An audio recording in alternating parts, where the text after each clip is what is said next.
Glassberg says that butterflies and moths together make up the most important food for songbirds in North America.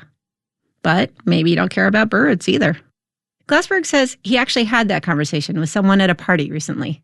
I said, well, look, do you really want a world for your grandkids where there are no butterflies and the earth is sick and everything? And he says to me, them, that's their problem. It's hard to argue with that. But he does argue with that. It's our biological heritage. It's like, what good is the Mona Lisa? There's a lot of people who say, I don't care if the Mona Lisa gets destroyed. But for a lot of other people, that's important part of the human cultural heritage. And butterflies are a major part of human biological heritage of the planet. The human biological heritage of the planet. A treasure. Alec Hamilton, WNYC News. WNYC supporters include Drexel University, an R1 research institution according to the Carnegie Classification, committed to fostering experiences for its students that positively impact society. More at drexel.edu. Marketplace Morning Report is coming up next on WNYC, and later on Morning Edition, Martha Stewart recently published her 101st book. She'll talk about gardening and how it can be hard to get to be a part of a club when you're famous. That story next hour on WNYC.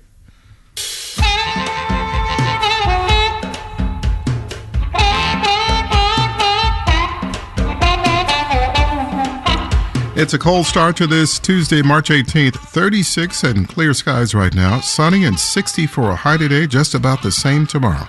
It is 6:53.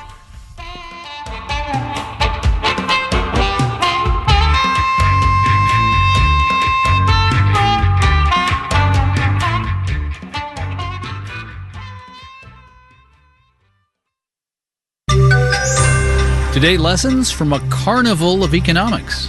Marketplace Morning Report is supported by Certified Financial Planner Professionals. CFP professionals are committed to acting in their clients' best interest. Learn more about CFP professionals at letsmakeaplan.org. I'm David Brancaccio. Here's the assignment I got. A business reporter goes to the rodeo. It's part of our series on what we can learn from face-to-face markets in a world where so much commerce has gone remote and digital. Now, what's advertised as the biggest livestock show and rodeo in the world is going on in Texas right now, Rodeo Houston, where lessons on the marketplace play out in many arenas.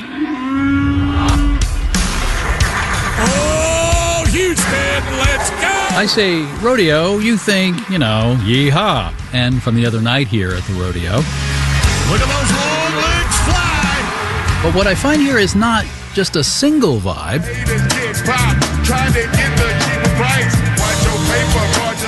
Houston rapper of legend, Bun B, celebrating his birthday with 75,000 of his closest friends on the fourth night here. Again, at this livestock show and rodeo. People always think of, cowboys, country music, this and that.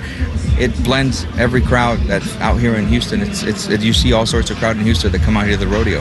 Fernando Valladares, executive chef and one of the owners of Trill Burgers. Another owner, Bun B himself. This is not Chef Nando's first rodeo. He's an entrepreneur with long experience delivering celebrity-driven dining concepts into the world. Among his tricks of the trade, a focus on taste over marketing. How we develop the flavors of the burger as a whole, every single layer of it.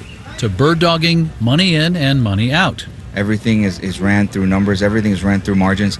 To logistics, with an expected 2.5 million people walking in over the 3 weeks here at Houston's Energy Complex. Trill Burgers has surged from 1 to now 7 kitchens at the rodeo. Last year, Valladares had to pull everyone from one of his normal locations to meet demand here. This time, labor supply equals labor demand. Growing pains, right? Yeah. So this year we definitely pivoted and we knew exactly what was needed. A few hundred yards east, it's a carnival raised to maybe the 11th power. Midway, more like a runway at George Bush International. If I had the courage, I'd get a smoked turkey leg the size of my forearm, but I did get the half a pineapple stuffed with fried shrimp sprinkled with fruity pebbles. All the fault of this guy. I say throw on your stretchy pants and start on one end of Circle Drive on the Midway and work your way right around the corner. Dominic Palmieri curates everything to eat at the Carnival section here. His tagline is Midway Gourmet, but Carney Economics is also his game. The people that visit us at the rodeo are struggling and working paycheck to paycheck. So as we're trying to figure out pricing and design and create new menu items, we try and create as much value as possible. Hence the Texas-sized portions that are doable if you share family style. While that may be a $16 or $17 item, when you have 4 or 5 people that can share that, that's where you really start to save some money to feed everybody at one time. Palmieri says when his banker needs a state of the economy check, he doesn't wait for the government data. He calls the Carney. For instance, so many of the temps Palmieri hires already have other jobs. People they're looking for work. The biggest section that we have right now is, believe it or not, people that are employed full-time that are coming to us saying, I need an extra 15 to 20 hours a week. I'll work Thursday night, Friday night, Saturday night, Sunday night. Can I come in at 6 and work till close? On the innovation front, he's just done a U.S. launch of something that's been going over big in Britain. So it's a beautiful, big, tall, clear plastic cup filled with the most delicious, ripe red strawberries. And then we have this cascading fountain of never-ending, silky, warm chocolate. The confection came with 2 hard business lessons. Number 1, that syrupy, silky chocolate cannot be shipped the cheaper way. Surprise, it needs to be cool but not frozen. When you talk about a pallet that might have been $300 or $400 or $500 to ship is now $900 to $1,000 to ship. Lesson 2 is about the never-ending chocolate fountain that's part of the flair. They make the fancy ones in Italy, but those units got stalled at the border this month because U.S. Customs couldn't figure out U.S. trade policy. Nobody knew. Is there a tariff? Is there not a tariff? We don't know what to do. And it took forever to clear. Dominic is a pro with a plan B, a less flashy spigot until the Ferrari of fountains made it through. It's chocolate fountains, right? Little things that upset the market once in a while that you got to work through, right? Later this week from Houston, the stock market and the livestock market have parallels, plus why a 100X cowboy hat costs more than 10X. All of our tricks of the trade stories accumulated Marketplace Online. Plus, there's an opportunity to decide if I look like a poser in a Stetson with our YouTube videos to share at Marketplace APM.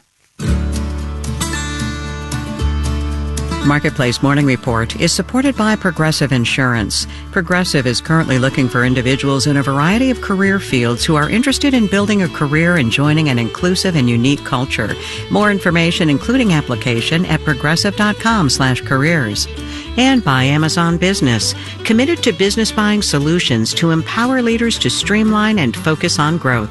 Learn more about smart business buying at amazonbusiness.com. The Federal Reserve starts a 2-day meeting on interest rates today, informed by concern about inflation ahead and data showing consumers and businesses are reining things in. Separately, the Fed has tapped a new chief regulator of the banks we use.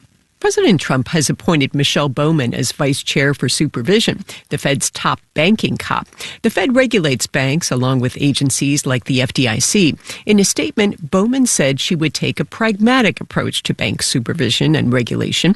If confirmed by the Senate, Bowman would replace Michael Barr. He was in favor of rules requiring banks to have a bigger capital cushion to weather financial downturns. Bowman is expected to have a lighter touch. She comes from the banking business. Bowman was State Bank Commissioner of Kansas, and before that served as vice president of a Kansas bank. I'm Nancy Marshall-Genzer for Marketplace. Doing the numbers, S&P and NASDAQ futures are both down 0.3%. The stock price of Elon Musk's Tesla fell nearly 5% yesterday and are down another 1.5% right now. At least the futures are. Actually, it's pre-market trading is what I'm looking at now, amid a customer backlash to Musk's political activities and a claim that competitor BYD of China now has a way to charge a car to go 250 miles in 8 minutes flat. BYD stock is up 4% in Hong Kong. I'm David Brancaccio, Marketplace Morning Report. From APM, American Public Media. Support for